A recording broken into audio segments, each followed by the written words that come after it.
Hello, I'm John Carlin, the chair of Aspen Digital's cybersecurity program, and I'm pleased to welcome you to our third and final day of the annual Aspen Cyber Summit. I want to thank FireEye, Intel, and Proofpoint for making this week's summit possible and helping us convene in an unprecedented year where our digital security has never been more important to the way we live our lives.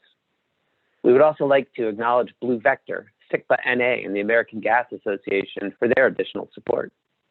It's particularly timely to have this summit as we both make sense of a particularly crazy and unsettling time and prepare, hopefully, for a safer future that we can work to secure together.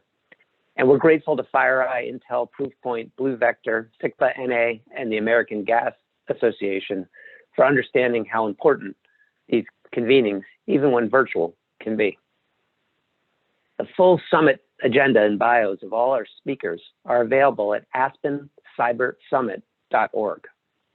We've got a great day ahead of us today, including conversations about securing the development of COVID-19 treatments and a vaccine, about the rise of emerging technologies in government with senior leaders from the National Security Agency, NGA, and IARPA, and then the first ever public interview of the new acting director of CISA, the Department of Homeland Security's key cyber official, Brandon Wells.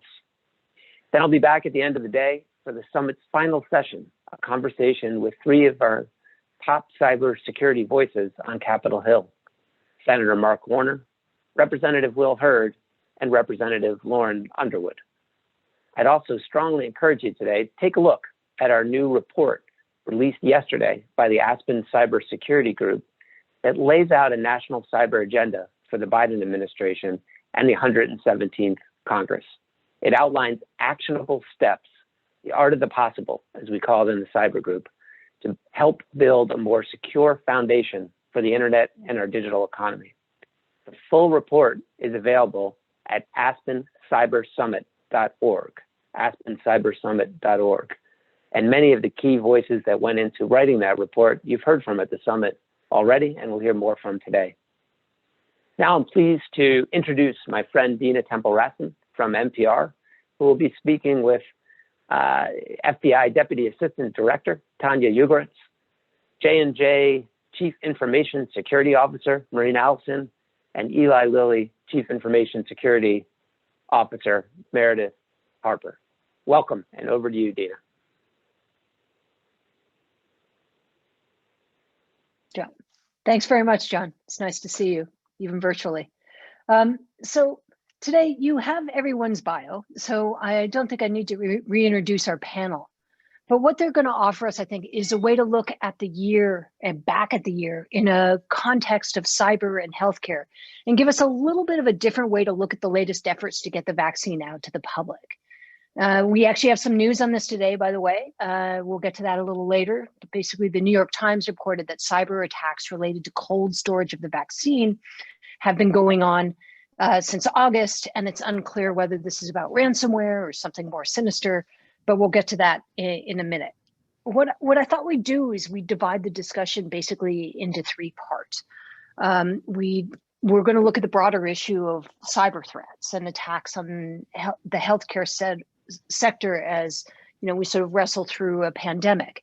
We're going to look at the security and protection of intellectual property related to the vaccine. And then finally, as related to today's news about hacking the cold chain, we'll talk a little bit about the security, protection, and defense of the supply chain for the vaccine. So what I'd like to do is, if you have questions, I'll try and field those as we go along, and we may have time for questions at the end as well. There's a Q&A function. I think the AV team at Aspen will explain how you guys need to put those questions in. And with that, I just wanted to start maybe with Meredith. I thought I would start with you. And as the CISO at Eli Lilly, having to deal with all that we're dealing with, but in a laboratory setting, with laboratory people either having to be in pods or working remotely. Are you dealing with more attack surfaces now than you ever had before? Because people aren't all in the same building using the same network. They're all spread out. So much for that question, and the answer is yes. So we do have an increased footprint as it relates to our attack surface because we made a decision quite early in the pandemic around the March 8th timeframe to send all of our team members globally home to work. Now, there was a subset of those individuals that needed to touch specific equipment in our labs and places like that. And so we put some measures in place to be able to protect their safety while they were actually interacting with that specific lab equipment that we could not pick up and take to someone's home. So we did have an opportunity to still have a small portion of our team still going into our physical locations, but it was far and few between. Over 16, 17,000 of our team members were deciding to work from home based off of the concerns about their health and safety. So yes, the attack surface now has incrementally grown over that period of time. And we've had to continuously, as an organization, ensure that when our team members are at home working, they're still putting those security principles in practice, even if they're sitting in their own home offices. I think sometimes we can get a little lax when we're at home and we don't always think the same way if we're in our physical work locations, but we've done, I think, a really great job of rolling out a robust education awareness program of how to protect and secure your spaces within your home environment. So yes, we have seen an increase of that surface and attacks as well because of the pandemic. So it goes beyond just don't double click on that weird phishing email. It may have to do with authentication of routers and things like that. Is that what you're talking about? All of that, yes. So we put together like a little packet that we could give to all of our team members to say, now when you're in your home environments, here's some of the technical controls that we recommend you have in place in order for you to continue to operate and to carry out the business of Lilly. We have a VPN, so we need you to really connect to that. That offers that security to be able to still access the data that you need in order to perform your role without you putting that information on your local devices and things of that nature. So we gave them a toolkit to follow to say, here's kind of some of the questions that you may be asking. Here's our recommendations for how to deal with that. And then we work through those things together to make sure that we're not seeing increased exposure. One of the other things that we talked about that we initially, I can say we didn't really think through, I think at the beginning, was around the idea of printing.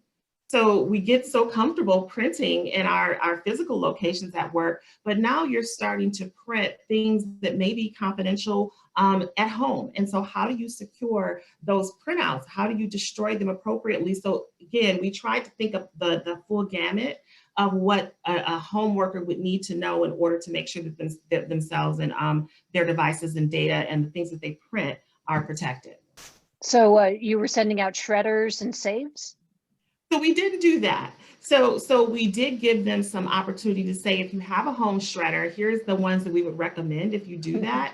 Wow. One of the other things that I think we did, which I really appreciated our leadership going down this road, we knew that people will now work in these home environments. And from an ergonomics and security perspective, we gave each team member the opportunity to say, I need to outfit my workspace differently now that I'm working 100% from home. So if that meant that you needed to get a recommended shredder so you can now destroy documentation appropriately, if you needed to get even a new chair so you can be functionally comfortable as you're working every day, there was an allowance that was offered to every team member who needed to make those adjustments within their spaces. So we offered the recommendations, we gave them options and say, here's what you can pick from. And then you chose what you needed to bring into your workspace to make it comfortable, but also make it secure. Yeah, NPR gave us chairs, so that's clearly a de rigueur in this. So have your concerns, and I'll get to the other panelists as well, but just have your concerns changed since March? I mean, are you seeing things that we think about ransomware, we think about phishing attacks, but are you seeing things, is this progressing or evolving? What we're seeing is, and I know Marene and I have had these conversations before, some of the activity, I won't say probably most of the activity that we see is standard for us. This is what we typically see within our environments in terms of exposure, attacks, interest in our organization. Those things are happening every day, and that's no different.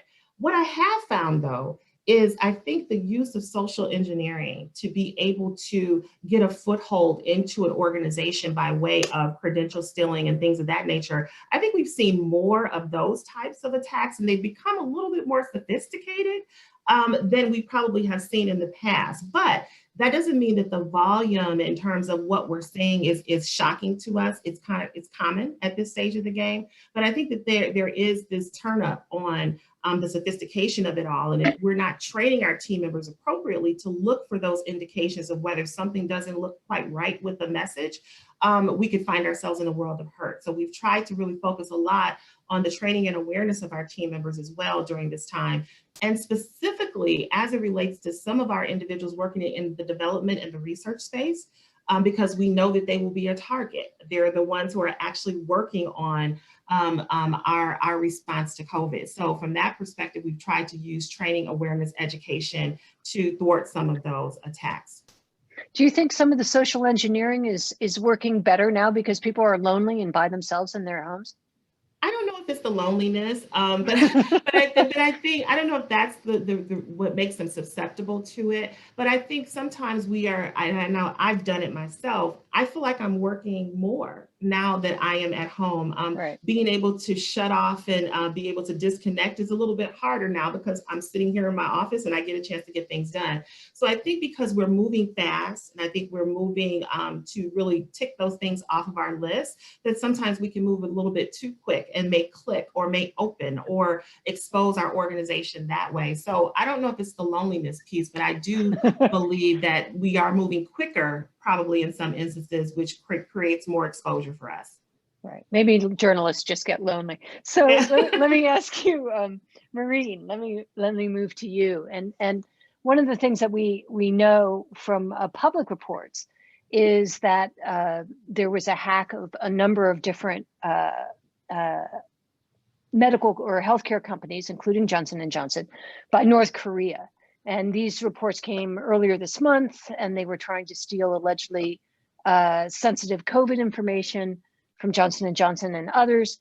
Could you walk us through what that kind of experience is like? Well, first of all, Dina, thank you very much for the question, but I would say, let's call it an attempted hack, not a hack. Okay, fair enough. Clearly in the cybersecurity organization and arena, those are clearly different items. Healthcare companies literally have seen an onslaught since March 2010. That is the day that the Chinese actually started a hard knock of most of the healthcare in the United States. And there was a lot of talk at the time. Those who knew that they had seen attacks or had seen that scan by a nation state, and those who hadn't. And there was a great outreach and a great pouring out, working with groups like the FBI and Homeland Security on what was this all about.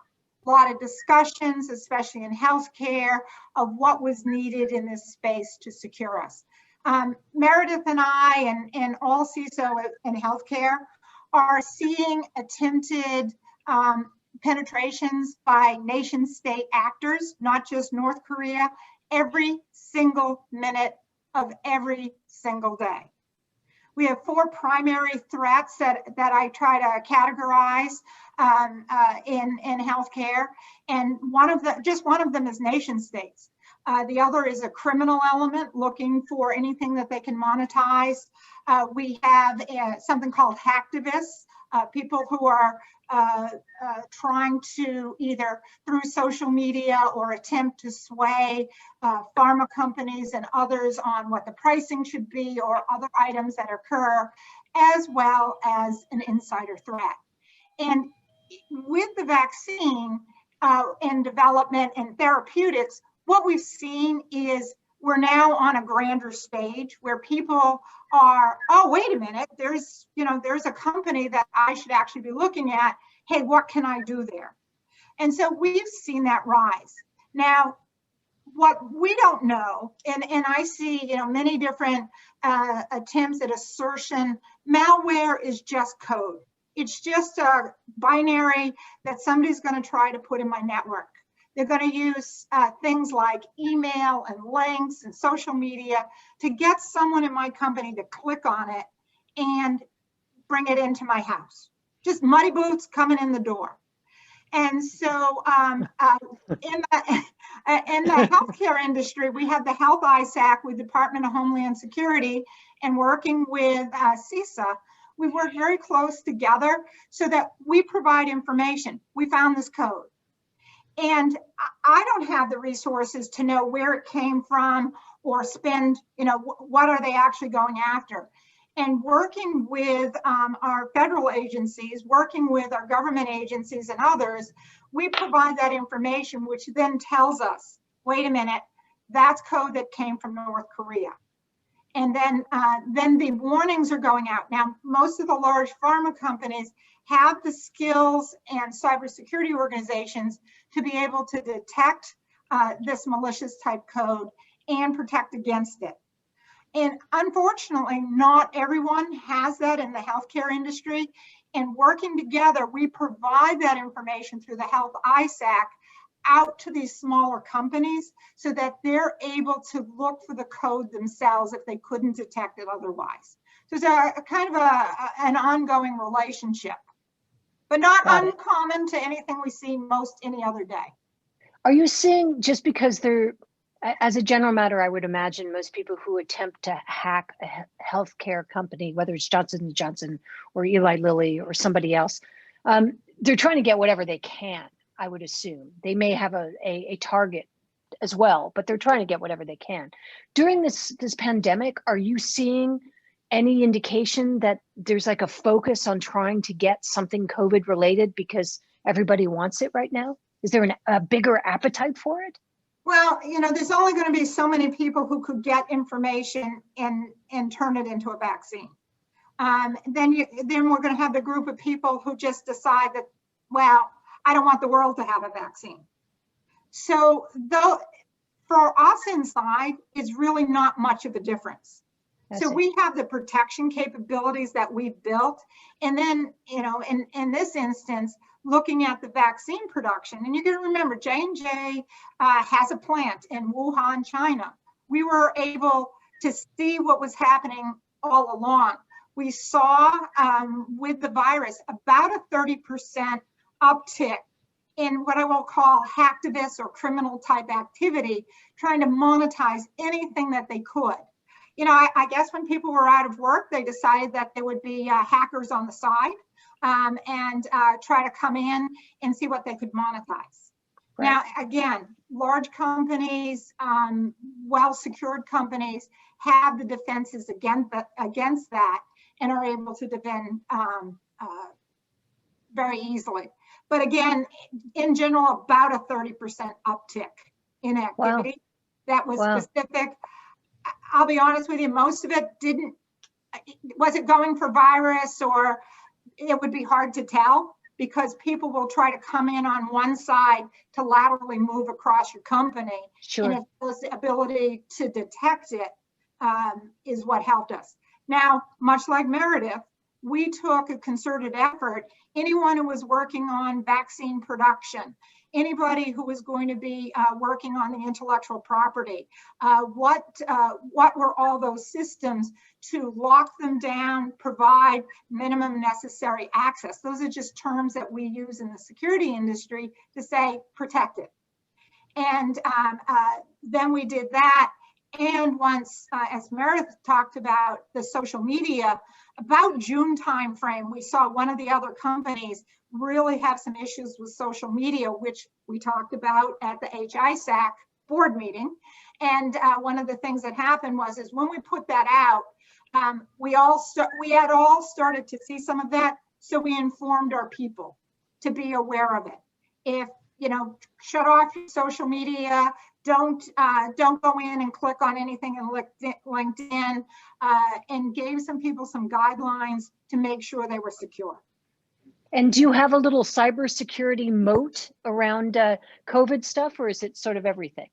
No, I think that's the first time moat and cyber. We got a huge honking moat, Dina. That's what we do. Can I just ask? do in this world. We create moats. You know, a moat sounds like we close ourselves off. So in reality, what reality is we provide the ability for the business to operate in an insecure environment, giving the right controls and the right risk. Gotcha. Okay. Right? Add one thing That's to perfect. this. I think, Maureen, that was excellent in terms of the examples that you've shown. But one of the things that we also found on our end was that our third parties that we partner with in order for us to carry out the mission here at Lilly, we did see an increase in terms of those third parties being impacted or attacked or victims of ransomware and things of that nature. So of course, when our third parties who are really close in the development research arm of the work that we do, when they start to get attacked, it becomes a problem for Lilly, and we now have to spring into action to assist those third parties to ensure that our value chain is protected and that we're continuously being able to deliver those life-saving medicines. So we did see an increase in that. Probably this year, we've done way more incidents around our third parties than I've seen in the last couple of years. Right. And the really big hacks that we know about, they generally are coming in through some other vector, like an HVAC system or something like that. That's why I asked you about routers. So Tonya, I don't forget that you're here. I know you're there somewhere out there in the ether. I wanted to bring you in, and nice to see you. And I wanted to bring you in and talk a little bit about the components, the security components of Operation Warp Speed. And Eli Lilly and Johnson & Johnson are among the players in that. And I think we don't know very much about the cybersecurity side of Warp Speed, what it looks like, maybe just because geeky people ask those questions. And we're among geeks, so we're asking those questions now. Can you give us an idea of how that actually works in practice?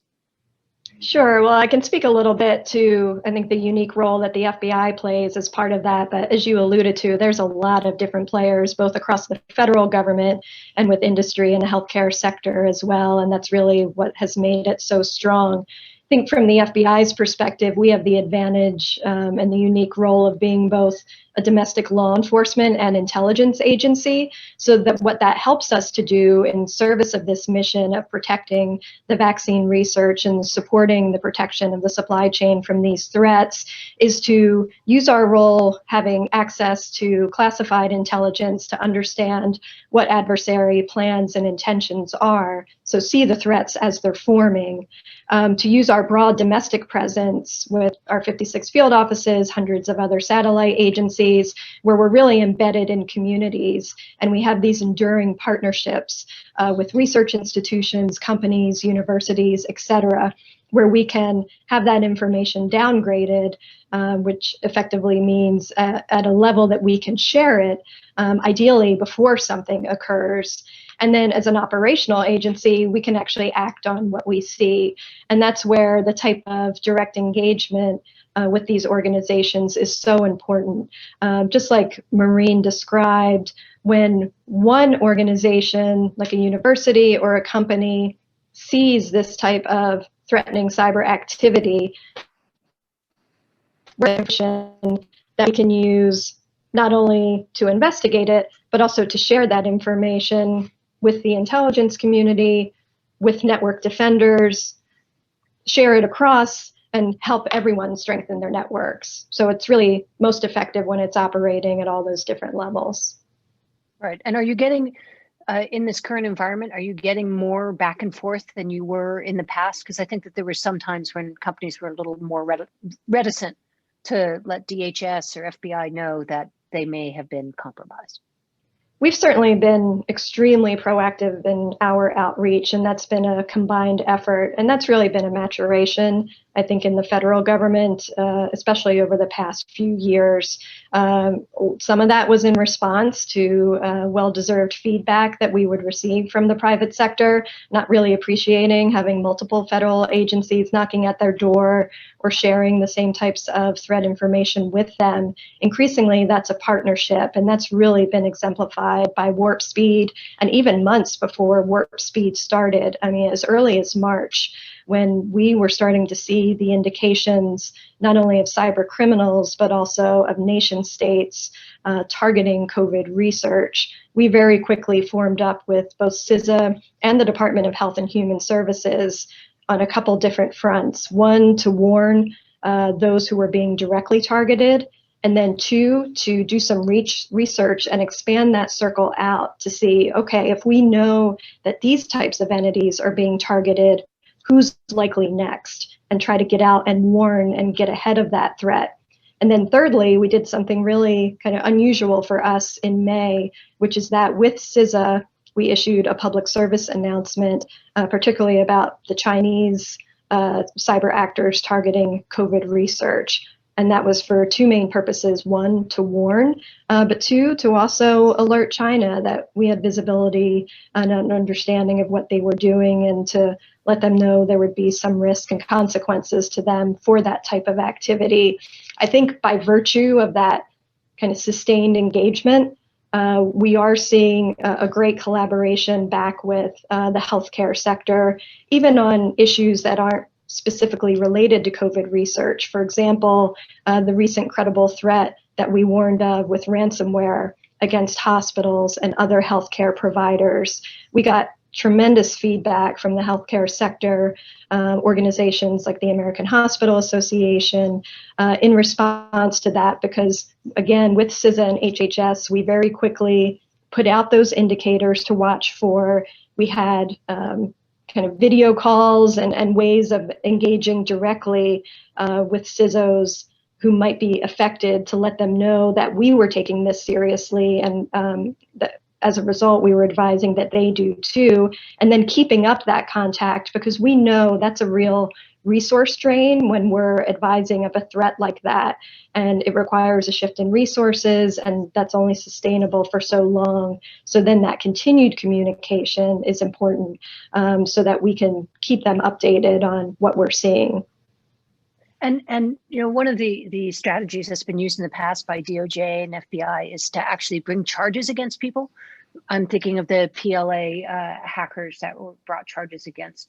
Did the PSA, and that seemed to have an effect, right? However long it did, it had some knock-on effect. Did the PSA putting out its public service announcement, did that have a knock-on effect?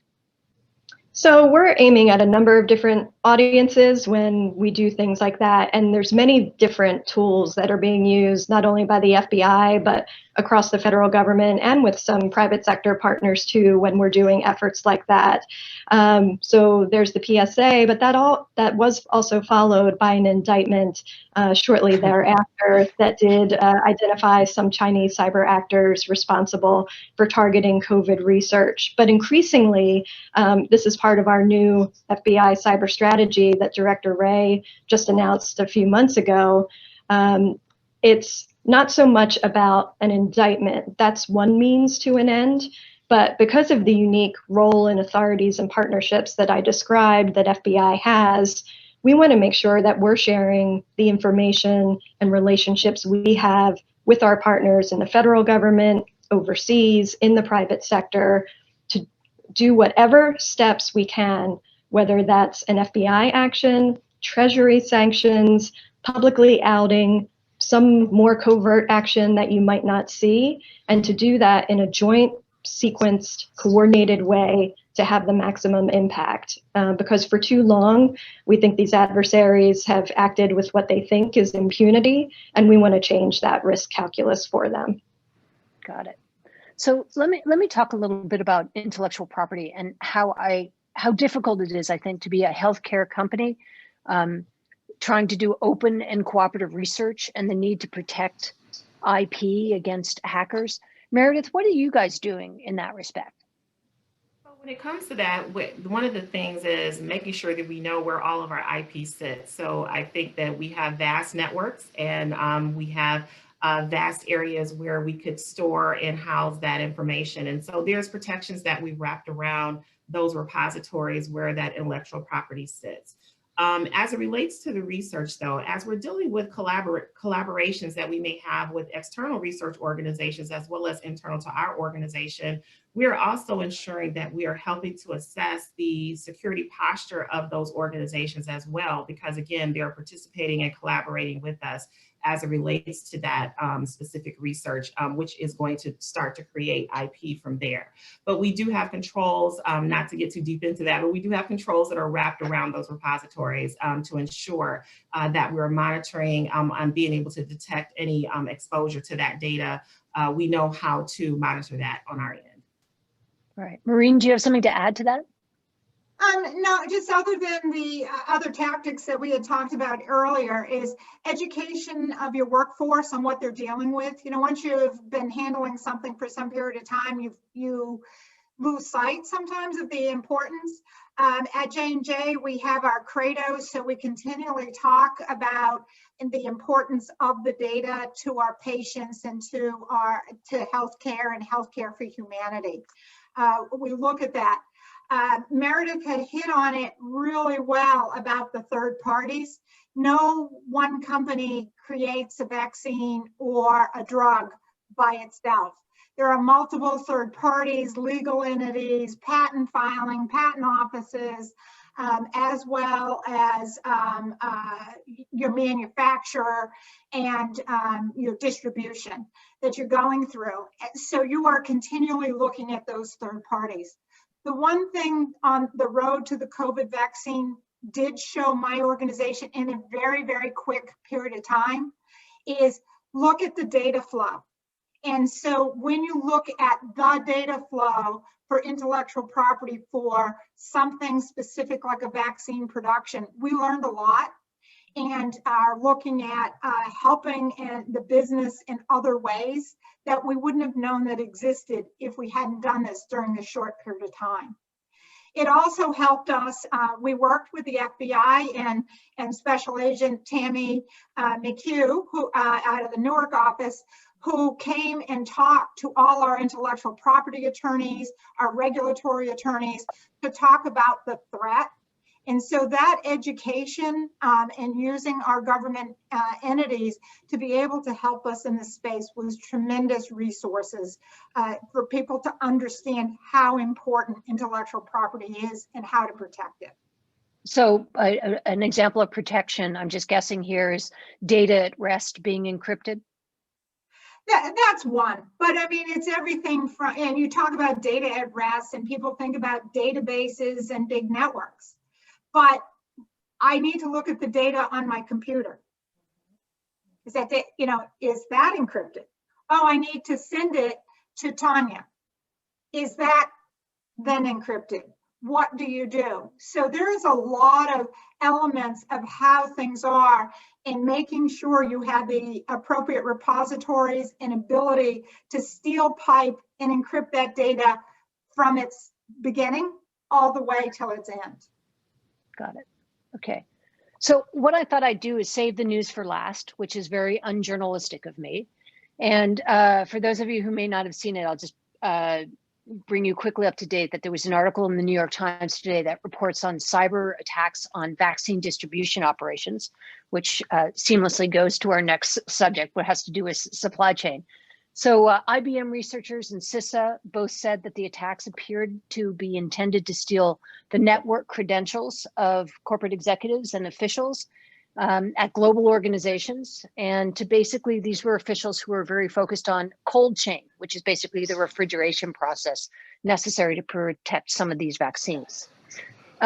So let me ask this question. In terms of fill and finish and supply chain, Meredith, what's the thing that worries you most about the vulnerabilities in distribution? I think that sometimes there's not an awareness by those organizations that provide a critical part of our value chain and our development cycle. They may not have the same level of concern around security of their areas as, say, we may, because they think about it where I'm not really delivering IP. I'm offering code storage. Should I really be that concerned about anything from a cyber perspective? I'm just housing something, right? So I think that that's my biggest concern, is them being aware that they are targets when they are partnering with us and providing that service to us to be able to get the vaccines to where they need to be. So that would be my one biggest concern, is this not an awareness fully of the fact that they are a target, and in some instances may not have the same level of security controls that we have within our larger organizations, because they may be smaller organizations. They may not have that. And so that exposure is real. Well, and as a general matter, I would assume that if you have therapeutics or you have a regular flu vaccine, you haven't had to think quite so much about getting it from A to B and making sure it's safe. Correct. That because there's a finite amount of vaccine, at least in this first tranche, that it's a hot commodity, a hotter commodity. Yes, yes. And I think when we think about the intent behind that, when we look at what the hackers and the bad guys are doing as it relates to that, I think it's twofold. I think one is just pure disruption. I want to disrupt this flow or this cycle. Some may have a different take on that, where they may want to damage or expose those vaccines. So once they are delivered to a patient, they will not be, the efficacy is not there with what's being delivered to the patient. So I think you have multiple intents behind why there's an interest in the whole cold chain or any other supportive supply chain that we have for the development of our drugs. Marene, are you teaching? Are you guys looking at this in a different way because it's COVID, in terms of this whole idea of supply chain? No, we have a robust supply chain and a business continuity plan around that. I am happy to say that J&J doesn't have the extreme temperature requirements that some of the other vaccines do. So for us, not that it's not a big deal, but what I would tell you, it's the overall security of getting the vaccine from point of manufacture into someone's arm. And having, twice in some cases. Unless it's a J&J vaccine, it's only one. Yeah, I was giving you a plug there, yeah. Thank you. But what I told one of my good friends that's a CISO at one of the companies that's going to help in Operation Warp Speed to make sure that the vaccines are given out, and is also in pharmaceutical retail. What I told her was this, is because I had come from Medco, which was a pharmacy benefit company, and we did mail order delivery of drugs. Treat the vaccine like it's a C2 drug. All C2 drugs in the United States have a full, from the very beginning to when it's dispensed, have to have like a sign off. There's security requirements around it. There's alarm requirements if you're storing it. All of those things should be replicated for the vaccine. And I actually talked to the general in charge of the security for Operation Warp Speed. It's, don't try to reinvent the wheel. Use what you already have. It's a great practice. There's 50 boards of pharmacy across the United States that have all approved what you do for C2. Just use it. Can you explain what a C2 drug is? Sorry, Marene, for those of us who are not in the healthcare industry, could you explain what a C2 drug is? What an example of one would be? So a C2 drug would be something like codeine or morphine, something that's highly addictive or highly controlled. It's called a controlled substance. And so with those controlled substances, there's a whole chain of how they must be dispensed.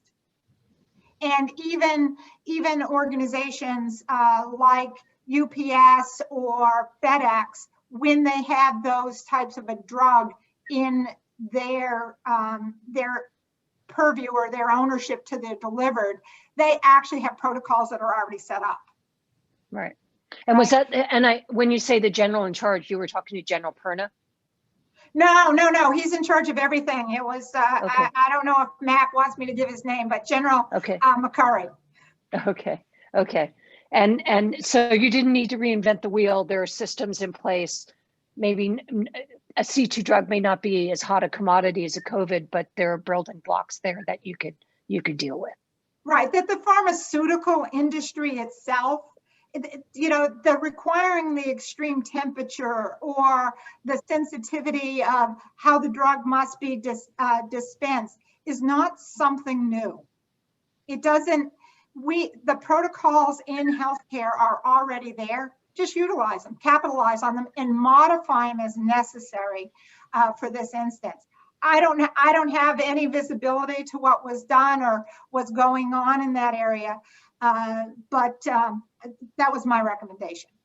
So does that mean that you feel pretty, I don't want to go all the way to the word relaxed, but you don't have huge concerns with respect to the distribution of the vaccines? No, I don't. I have full confidence in what the boards of pharmacy and the healthcare organizations in the United States have already created, and leveraging what was already there. And I was in that industry for over 10 years. And being able to ship, and we had a large amount of C2 drugs in that other company that I worked with. A tractor trailer load of drugs went out every day from the warehouse to a distribution center. And all the protocols of, GPS tracking, working with state police, monitoring, all of those things are already and have been in place. And utilizing those and leveraging them will make the job easier. Is there an opportunity to provide better communications, better visibility with today's digital technology? Absolutely. But it is, I have a lot of confidence in the U.S. healthcare system, what's already been put in place. So this idea, sorry to keep harping on this, but I think that the average person thinks that this whole distribution, all we've been hearing is how this distribution is going to be the most enormous and complicated and bound to fail or bound to have problems. You don't think it's as crazy, it's as complicated as people are saying, that we've done this in sort of different levels in the past?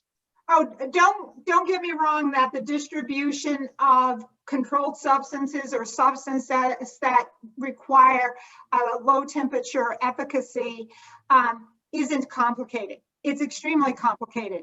It's a problem the U.S. healthcare industry has already solved, and can leverage those learnings to be able to make this done in a secure manner. Will there be people, have there been people who have tried to steal C2 drugs in shipment before? Absolutely. Will there likely be some type of attempts? Maybe. But then the question is, what do you accomplish? Right. And thank you. And Tonya, let me get you in here as law enforcement. I mean, what are you guys gearing up for when it comes in terms of distribution of the vaccine? Well, from a cyber perspective, there's obviously a number of motivations for some of these actors who are trying to disrupt the supply chain. Our biggest concern would be any sort of disruptive or destructive attack that would really try to throw a wrench into that chain. And Meredith made a great point about the third parties. And we've certainly seen our cyber adversaries move to targeting of those third parties in order to try to then move into the targets that they're trying to reach. But the motivations go beyond kind of that type of destructive or disruptive attack. It could be trying to steal the intellectual property for financial purposes. It could be to undermine confidence in the U.S. efforts to provide an effective vaccine, or to advantage another country's own development. Or it could be, a number of other purposes. But I think the other thing we try to keep in mind is that, while this discussion is focused on some of the cyber-related threats, we see our most determined nation-state adversaries not just relying on one method to target the supply chain, but to combine cyber with using kind of more traditional espionage and human sources to try to penetrate organizations, and even through diplomatic means to try to make entreaties and create relationships that might put them in a better position to disrupt or influence or steal information. So it's really, our focus is looking across all of those, combining the efforts of our cyber and counterintelligence programs to make sure we're looking across rather than just at one type of attack vector. Right. Is there something in particular that worries you about this next phase of the vaccine? I think the complexity of it potentially, but honestly, hearing from Meredith and Marene and the way that they're thinking about it, I mean, as was said, I mean, this is work that they do all the time. They have the full support, obviously, of additional entities from the federal government who are, so focused on protecting this research. So that gives me confidence. Well, we've come to the end of our time. I tried to slip in some of the questions that I saw in the Q&A channel. I want to thank you three so much for talking about this. I was quite concerned about the whole cyber aspect of this and the distribution aspect, and it's fascinating to know how you've thought this through and how there are building blocks there already.